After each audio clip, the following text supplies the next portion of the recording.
ನಾವು ನಂಬಿಕೆ ಏನನ್ನೇ ಬೇಕಾದ್ರೂ ಇಟ್ಟುಕೊಳ್ಳಿ, ನಮ್ಮ ಸ್ವಾರ್ಥಕ್ಕೋಸ್ಕರ ಅದಕ್ಕೆ ಯಾವುದೇ ರೂಪವನ್ನು ಕೊಡಿರಿ, ಒಂದಲ್ಲ ಒಂದು ದಿವಸ ನಮ್ಮೊಳಗಿರುವಂತಹ ಆ ಭಾವನೆ ಜಾಗೃತ ಆಗಲೇಬೇಕು.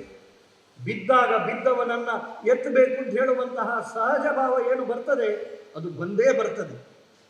ಆ ನಂಬಿಕೆ ಭಾರತದಲ್ಲಿ ಇದೆ. ಆ ಕಾರಣಕ್ಕೆ ಇವತ್ತು ಇಲ್ಲಿ ಒಂದು ರೀತಿಯ ಸಂವಿಧಾನಬದ್ಧವಾಗಿ ಬದುಕುವುದಕ್ಕೆ ಬಂದಿದೆ. ನಮ್ಮಲ್ಲಿ ಅವರು ಉರ್ದುವಿನಲ್ಲಿ ಶ್ಲೋಕ ಹೇಳಿದರು, ನನಗೆ ಅದರ ಅರ್ಥ ಗೊತ್ತಿಲ್ಲ, ಆದರೆ ಅದನ್ನು ಕನ್ನಡದಲ್ಲಿ ಹೇಳಿದ್ದಾರೆ.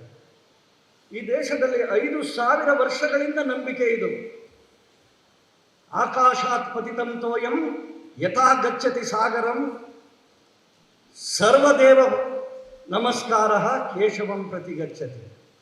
ಆಕಾಶದಿಂದ ಬೀಳುವ ಒಂದೊಂದು ಹನಿಯೂ ಕೂಡ ಅದು ತೊರೆಯಾಗಿ ನದಿಯಾಗಿ ಸಮುದ್ರ ಸೇರುವಂತೆ ಯಾವ ದೇವರನ್ನು ಯಾವ ಹೆಸರಿನಲ್ಲಿ ಯಾವ ರೀತಿಯಲ್ಲಿ ಪೂಜೆ ಮಾಡಿದರೂ ಅದು ಸಲ್ಲುವುದು ಒಬ್ಬನಿಗೆ ಅಂತ ಹೇಳುವಂತಹ ನಂಬಿಕೆ ಈ ದೇಶದ್ದು.